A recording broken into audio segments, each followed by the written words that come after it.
starting a new parak in Rav Drukman's explanation of Rav Kook's introduction to HaShirim, Ahavas Rabbi Akiva, the love of Rabbi Akiva. Rav Kook wrote, Amnam, but Mi shebe'e sesarko es בשרו במסרקות של ברזל יוכל להשיב. The one that at the time that they were raking his flesh with rakes of iron was able to respond, Kol yamai הייתי מצטער al המקרא הזה. All my life I was troubled by this pasuk, ובכל נפשך, with all of your soul. מתי יבוא לידי ואקימנו? When will it come that to my hands that I will be able to fulfill this pasuk? ולהאריך באותה שעה באחד. And at that hour he extended, saying echad, ad שיצאת נשמתו, until his soul left. רק הוא יוכל לומר, שאין כל העולם כולו כדאי, כיום שנתן בו שיר השירים לישראל. That he is the only one who could have said that the entire world was not worthwhile until Shir HaShirim was given to Yisrael. Shekol Ksuvim Kodesh, because all of the writings are holy. But Shir HaShirim Kodesh Kodashim, and Shir HaShirim is the Holy of Holies. Thus far, the words of Rav Kook. As we have said in the previous chapters, the Shir HaShirim was established through looking, contemplation that surrounds the matters of this world, right?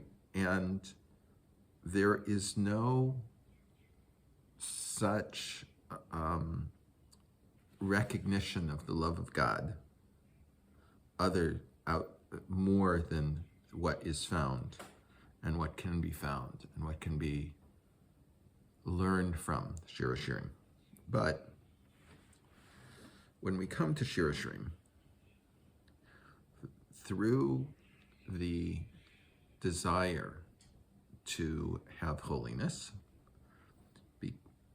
nechsavim am kalta nefesh lachatzros Hashem, libi uvesari yiranenu el chai. So pasuk in Tehillim Pei Dalet, that my ultimate desire, the entirety of my soul, is to be in the courtyards of God, in the presence of God. My heart and my flesh sing to the living God. A person like this understands the true value of Shir HaShirim, and he finds the connection to what is holy that is in the relationship between Israel and HaKadosh Baruch Hu. If we understand this, then we understand why it can only be Rabbi Akiva who is the one to tell us the great value of Shir HaShirim. As we said earlier, we learned earlier in Rav Kook's introduction to Shir HaShirim, Amar Rabbi Akiva said, Chas v'shalom. Excuse me, this was in our earlier Shirim, not in Rav Kook's introduction. This is a Mishnah in Yadayim. Rabbi Akiva said, God forbid, Lo nechalek Adam Yisrael al Shir HaShirim. No one ever disagreed that Shir HaShirim should not be part of the Bible. Shelo titamei et yadayim, that does not make the hands impure. Kisvei Kodesh, there is a decree that the Chachamim make that because people thought Truma is holy, they didn't think it's true, but Truma is holy, and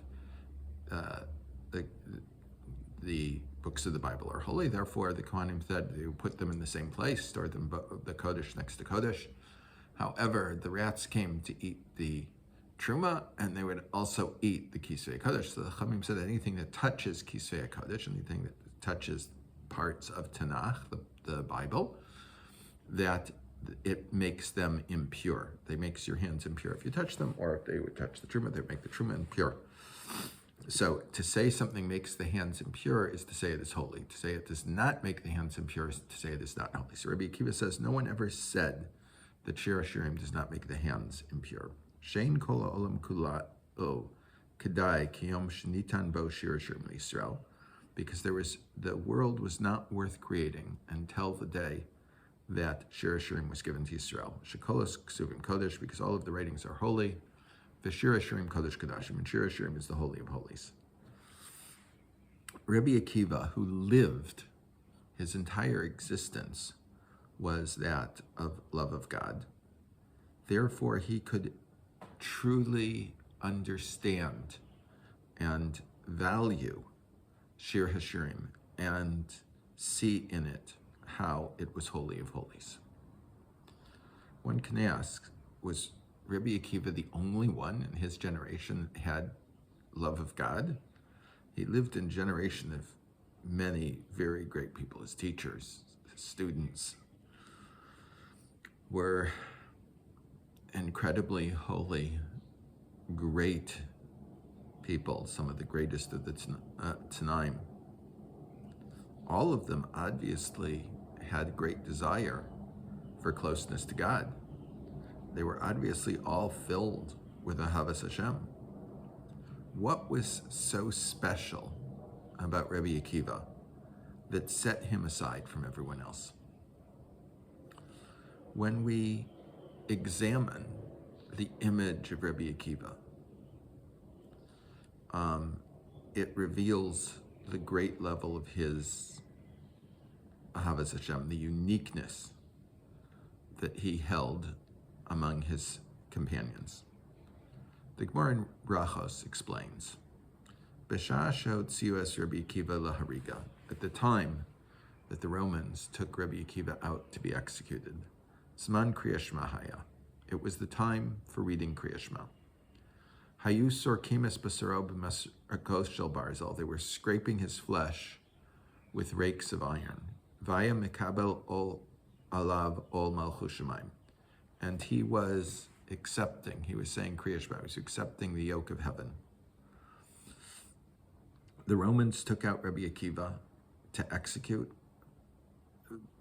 with an execution that was beyond human endurance. But Rabbi Akiva's love of Hashem transcended his pain, and even at that moment, he accepted Ol Malchus Shamayim. He was Makabel Ol Malchus Shamayim. He accepted the yoke of heaven, even at such awful moments. Chazal tell that his Talmidim, who were there at the time, said to him, Rabbeinu, Adkan, our rabbi, even at such a point, you say Kriya Shema? Even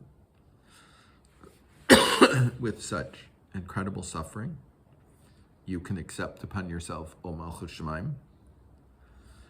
Rabbi Akiva answered them from the suffering, from the pain he was feeling. Kol yamai hayisi מצטער al pasuk zeh. Bechol nafshach. All of my life, I wondered about this, not full pasuk, but this part of the pasuk in Kriya Shema. Ve'ahavta es Hashem Elokecha b'chol levavcha v'chol nafshecha v'chol meyadecha. You will love the Lord your God with all of your heart, with all of your soul, with all of your might. The phrase "b'chol nafshecha," with all of your soul, meaning afilu hu notel es nishmatcha, even if he would take your soul. He said, "Emasai yavo liדי ואקימנו." When am I going to be able to be in this situation that I can fulfill this pasuk? Va'achshav sheba liדי, and now, when it has come to my hands, lo akimeinu, I will not fulfill this pasuk. The Gemara adds that he extended saying the word echad until his soul left. Shema Yisrael, Hashem Elokeinu, Hashem echad. And his soul left as he was saying the word echad. Apparently he went back to say it again because he said it once, and his Talmidim asked him, he responded, and he repeated, apparently, Kriya Shema. So, Rabbi Akiva reveals the depths of his love of God, that even as he is being Moser Nefesh, giving up his soul in such great sufferings, he becomes the symbol of generations of what it means, what it can be to give one's soul for God, and what it means to love God. This is why Rav Kook writes that is only Rabbi Akiva that can reveal to us the true greatest secret of Shir HaShirim. And again, as the Rav said, Mi שבעת שסרקו בשרו במסרקות של ברזל יוכל להשיב. Only the one that, as they were scraping his flesh with combs of iron, was able to respond. Hayiti מצטער al All my life I was bothered by this pasuk, ובכל נפשך, with all of your soul. Leidi, ואקימנו. When will it come to my hand and I will be able to fulfill it? ולהאריך באותה עד שיצאת נשמתו, and he continued saying echad until his soul left. Rak hu יכול לומר. He is the only one who can say, שאין כל העולם כדאי, כיום שנתן בו שיר השירים לישראל. He is the only one who can say that the world was not worthwhile until Shir HaShirim, the ultimate expression of the love between HaKadosh Baruch Hu and Yisrael, was given to Israel. Shekol HaKsuvim Kodesh, because all of the writings are Kodesh, and Shir HaShirim is Kodesh Kodashim. Rabbi Akiva was in his entirety filled with Ahavas Hashem, to the point of giving up his life. He was connected with the ideas in Shir HaShirim, and he understood all that Shir HaShirim revealed about love of God in any situation, until the situation of giving up one's life for love of God. And therefore, he is the one that can say, Shir HaShirim is Kodesh Kodashim. Ne'im hadvarim lemi sha'amram. These words are fit for the one who said them. When Rav Kook is explaining the words of Rabbi Akiva about Shir HaShirim, they are also fit for the Rav himself. Rabbi Akiva knew what Ahavas Hashem was until his Mesiras Nefesh. He understood the true value of Shir HaShirim and the love of Israel and to Kadosh Baruch Hu. We can say that Rav Kook himself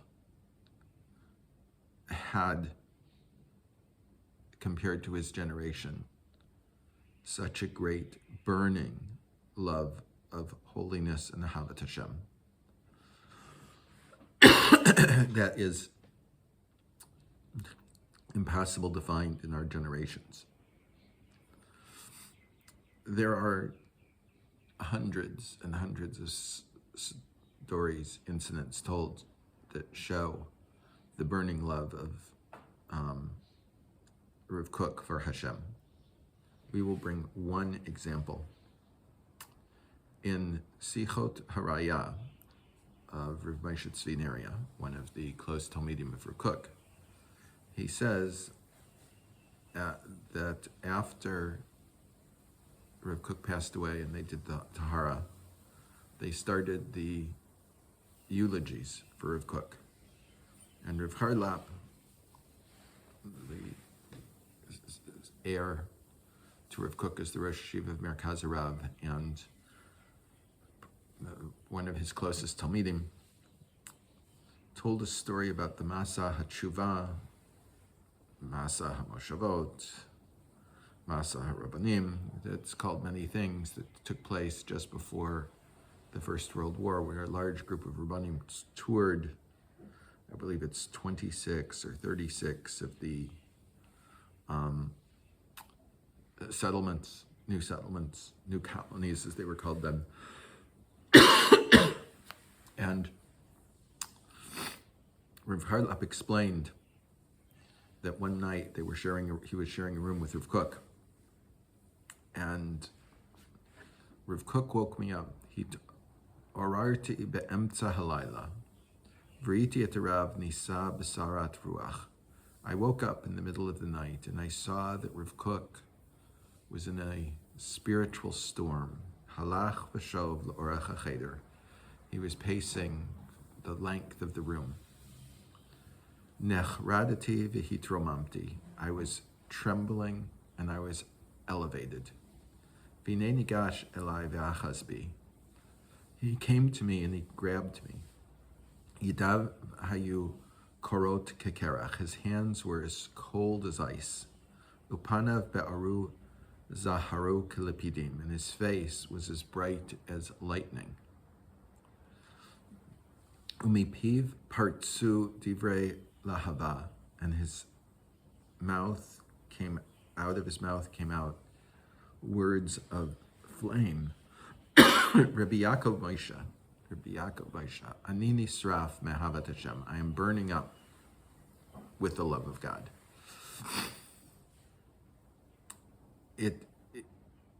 This is, as far as Rav Drukman says, there is a story that I believe is the following morning, although I've never seen them connected in this way, that Rav Harlap tells in Malachim Kibnei Adam,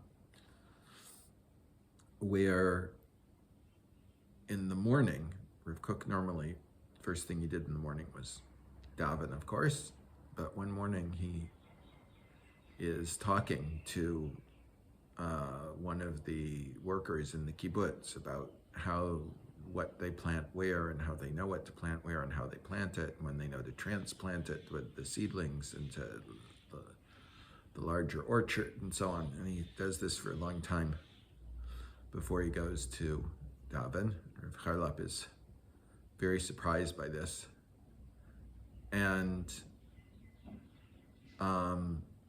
he asks Rav Kook, and Rav Kook said he was so